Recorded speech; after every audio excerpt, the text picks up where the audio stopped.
চাচার তৈরি ছোট লঞ্চে লেখা ছিল টেকনাফ থেকে তেঁতুলিয়া। সেই লেখা দেখেই ছোট্ট সিয়াম উদ্বুদ্ধ হন টেকনাফ থেকে তেঁতুলিয়া ঘুরে দেখবেন। শিশুকালের সেই স্বপ্ন পূরণে মাদারীপুরের দুই ভাই ঘর থেকে বের হয়েছেন দেশ ভ্রমণে। বলছিলাম 21 বছর বয়সী সিয়াম উদ্দিন ও 18 বছরের সাইম উদ্দিনের কথা। সম্পর্কে তারা আপন দুই ভাই। বের হয়েছেন পায়ে হেঁটে সারা বাংলাদেশ অতিক্রম করার উদ্দেশ্য নিয়ে। তারা দুজনই কোরআনে হাফেজ। রবিবার টেকনাফের 0 পয়েন্ট থেকে তারা তাদের পথ চলা শুরু করেন। লক্ষ্য পঞ্চগড়ের তেঁতুলিয়াতে গিয়ে এই হাঁটা শেষ করবেন।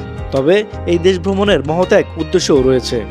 টেকনাফ থেকে তেঁতুলিয়া, মাদক থেকে আইবেরিয়া, এই স্লোগান নিয়ে তারা টেকনাফ থেকে পায়ে হেঁটে পৌঁছবেন তেঁতুলিয়াতে। আমরা টেকনাফ থেকে গতকালকে সকালবেলা বের হয়ে এই পর্যন্ত কক্সবাজার ক্রস করে ফেলছি। অলরেডি আমরা চট্টগ্রামের পথে আছি।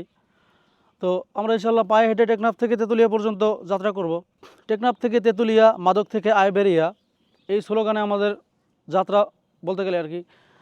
কারণটা হইতেছে বর্তমান যুব সমাজ মাদকে নিমজ্জিত হয়ে যাইতেছে, বিভিন্ন ধরনের নেশাগ্রস্ত হইতেছে সবাই।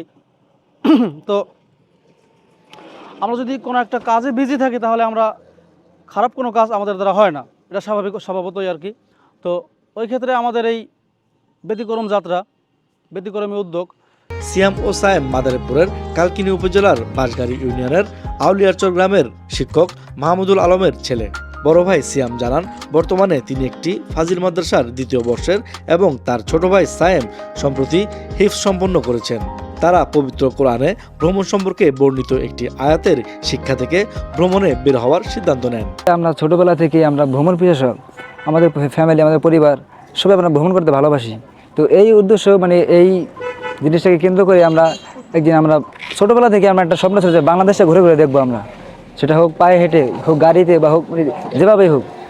তো আলহামদুলিল্লাহ আমরা ভাইরা একদিন প্ল্যান করলাম যে কীভাবে এই জিনিসটা করা যায়। তারপরে আমরা প্ল্যান করে আমার আব্বুকে জানালাম জিনিসটা, আব্বু আমরা এরকম একটা ভ্রমণ করতে চাই, আপনি কি বলেন? তো আব্বু আমাদেরকে তাদের অনুমতি দিল যে হ্যাঁ করতে পারো, সমস্যা নাই। তারপরে আমরা এই ভ্রমণটা বের হলাম আলহামদুলিল্লাহ। তারা দেশ ভ্রমণের পাশাপাশি মাদকমুক্ত দেশ গড়তে প্রচারণা চালিয়ে যাচ্ছেন। তবে তাদের এই যাত্রায় কোনো পৃষ্ঠপোষক নেই বলে জানান তারা।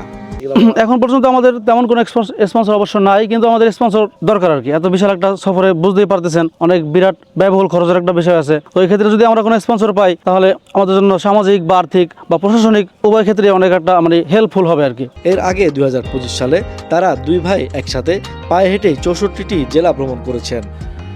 আরুস ফারুক, পেনুয়া।